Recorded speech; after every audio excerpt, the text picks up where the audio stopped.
But if you lose, the devil gets your soul.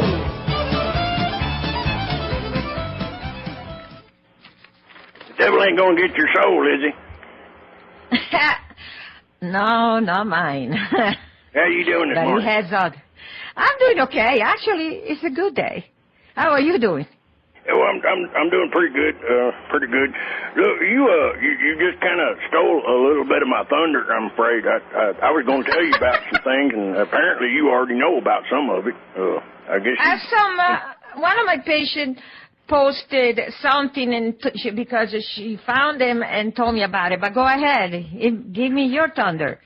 Well, actually, I had a couple of things written up I was going to ask you about, but.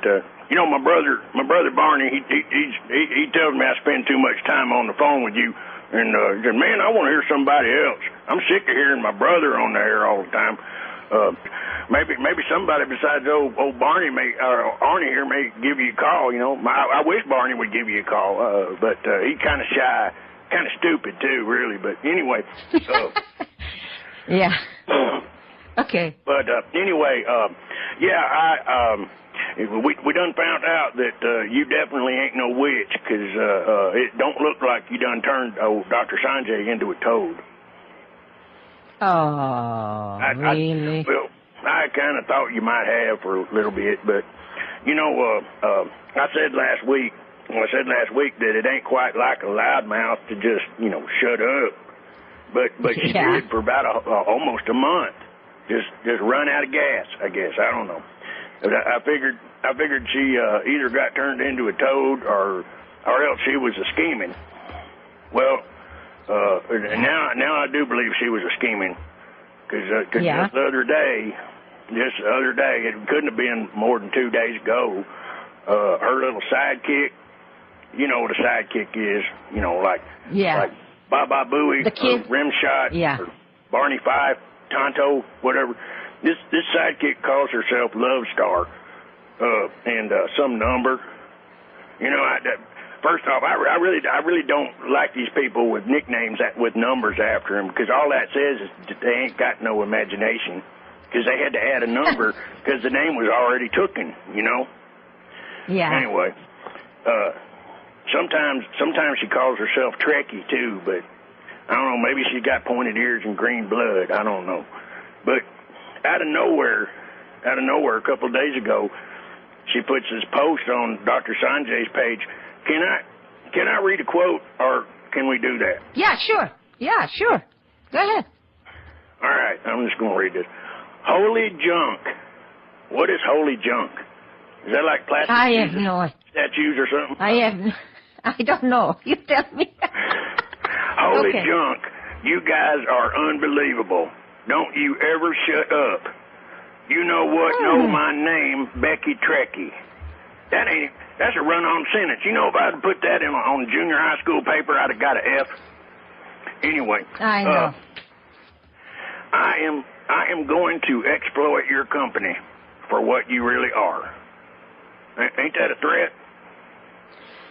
Yes, but you know what? She probably didn't pass English in high school, or she's probably still there, because do you know what exploit means? I am going to take advantage and hurt you for my benefit. That's what it means. Why would anybody actually admit to that? That's what she's saying. But I'm going to... Yeah. Okay. But it goes on and says, you ain't nothing but cheaters, frauds, and holy, I don't think I can say this word, holy expletive, you need to get some therapy. You should have shut up when you had the chance. That's okay, though. I have more than enough people hot on your trail, and you don't even know it yet. Ha ha, you guys are such losers. You are going to be run into the ground. Dang old girl, I don't know.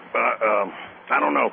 Then she pointed and posted another, right behind it, says, ooh, are you scared now? Hey, it sucks. It sucks to, I can say that, can't I? Yeah. I guess I did. Anyway, it sucks to not know. It sucks to not know what we know, huh? ROSL. Yeah, Everyone's laughing now. Ha ha. You want to push your weight around? Well, so can I. Ha ha. That's my answer.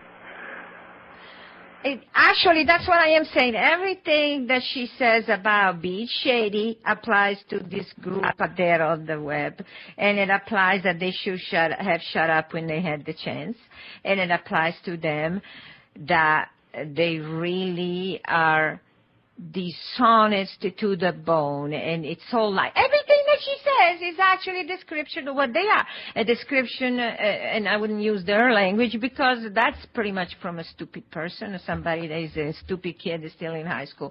And as I said before, if she's not still in high school, and I suspect she is, if she's not still in high school, her brain was left there, though. Okay, so...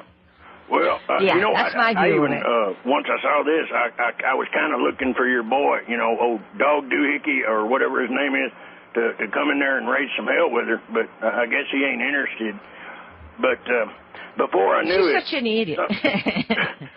Before I knew it, though, some other old boy named Ali something foreign sounding, showed up right behind her talking about his daddy, and he said his daddy went to see you in Little Rock.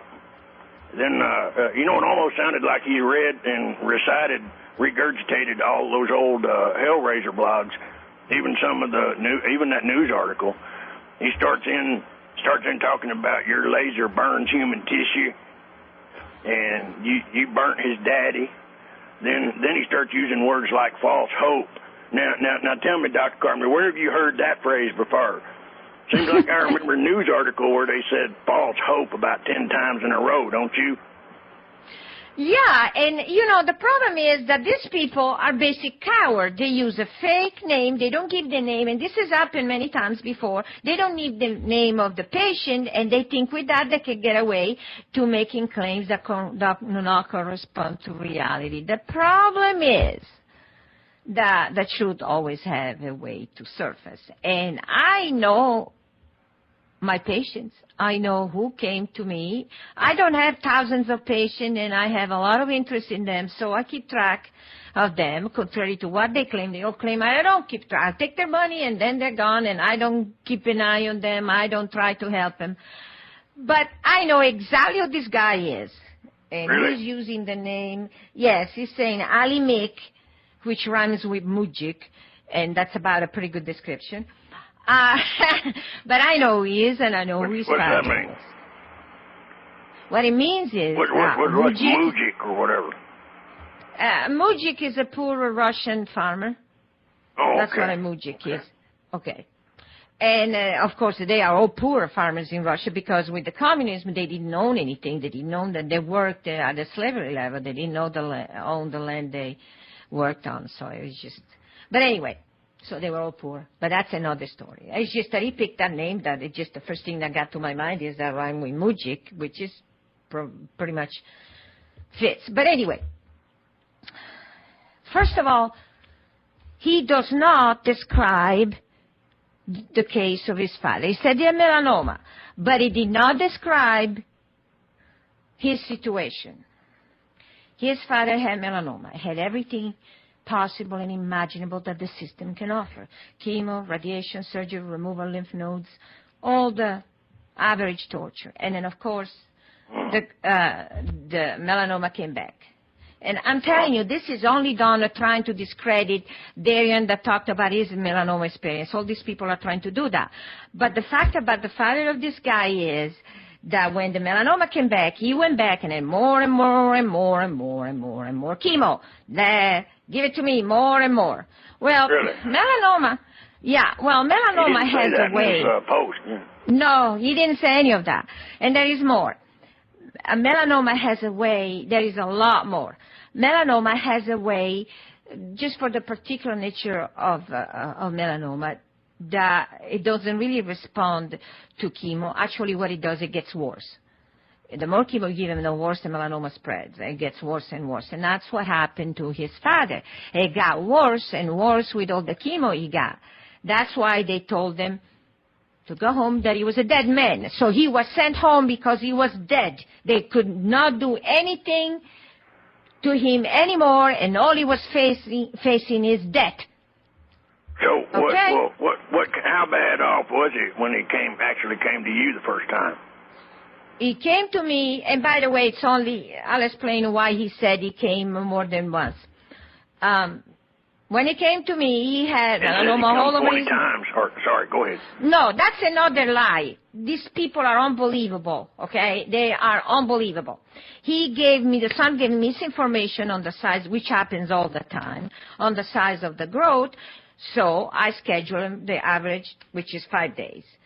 At the time, I was extremely busy. So if somebody gave me misinformation on their size, I could not keep him any longer because there were other people that were taking up the schedule. So he came. I could not extend. The 5 treatments were not enough. I could not extend it to other treatment because I did not have the openings.